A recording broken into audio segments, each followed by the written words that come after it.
ನಮಸ್ಕಾರ, ಎಫ್ಎಂ ನ್ಯೂಸ್ಗೆ ಸ್ವಾಗತ. ನಾನು ಭಾರ್ಗವಿ. ಇದೀಗ ಬಂದ ನ್ಯೂಸ್ ಅಪ್ಡೇಟ್. 4ನೇ ರಾಷ್ಟ್ರೀಯ ಪ್ಯಾರಾ ಥ್ರೋಬಾಲ್ ಚಾಂಪಿಯನ್ಶಿಪ್ನಲ್ಲಿ ಕರ್ನಾಟಕ ತಂಡ ಚಾಂಪಿಯನ್ ಆಗಿ ಹೊರಹೊಮ್ಮಿದೆ.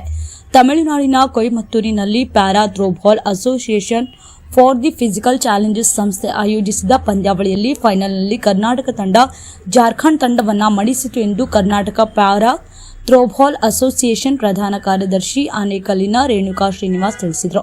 ಕರ್ನಾಟಕ ತಂಡವನ್ನು ವಿಜಯಪುರ ಜಿಲ್ಲೆಯ ಕೊಲ್ಹಾರ ತಾಲೂಕಿನ ಹಳ್ಳದ ಗೆಣ್ಣೂರು ಗ್ರಾಮದ ಕ್ರೀಡಾಪಟು ಅನಿತಾ ಮಾದರ್ ಮುನ್ನಡೆಸಿದರು. ಮಾಲ್ತಿ, ಲಲಿತಮ್ಮ, ಗಂಗವ್ವ, ಪ್ರತಿಭಾ, ಮಲ್ಲಮ್ಮ, ಭಾಗಮ್ಮ, ಮಂಜಮ್ಮ, ವಸಂತಕುಮಾರಿ, ಶಾರದಾಲಕ್ಷ್ಮಿ, ವಿಜಯಕುಮಾರಿ ತಂಡದಲ್ಲಿದ್ದರು.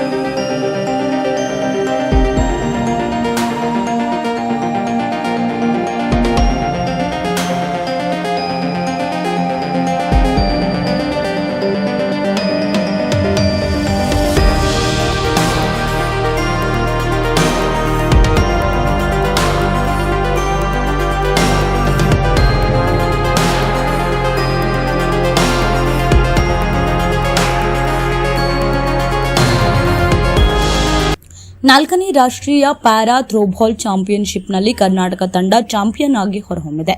ತಮಿಳುನಾಡಿನ ಕೊಯಮತ್ತೂರಿನಲ್ಲಿ para throwball association for the physical challenges ಸಂಸ್ಥೆ ಆಯೋಜಿಸಿದ ಪಂದ್ಯಾವಳಿಯಲ್ಲಿ ಫೈನಲ್ನಲ್ಲಿ ಕರ್ನಾಟಕ ತಂಡ ಜಾರ್ಖಂಡ್ ತಂಡವನ್ನು ಮಣಿಸಿತು ಎಂದು ಕರ್ನಾಟಕ ಪ್ಯಾರಾ ಥ್ರೋಬಾಲ್ ಅಸೋಸಿಯೇಷನ್ ಪ್ರಧಾನ ಕಾರ್ಯದರ್ಶಿ ಆನೇಕಲ್ಲಿನ ರೇಣುಕಾ ಶ್ರೀನಿವಾಸ್ ತಿಳಿಸಿದರು.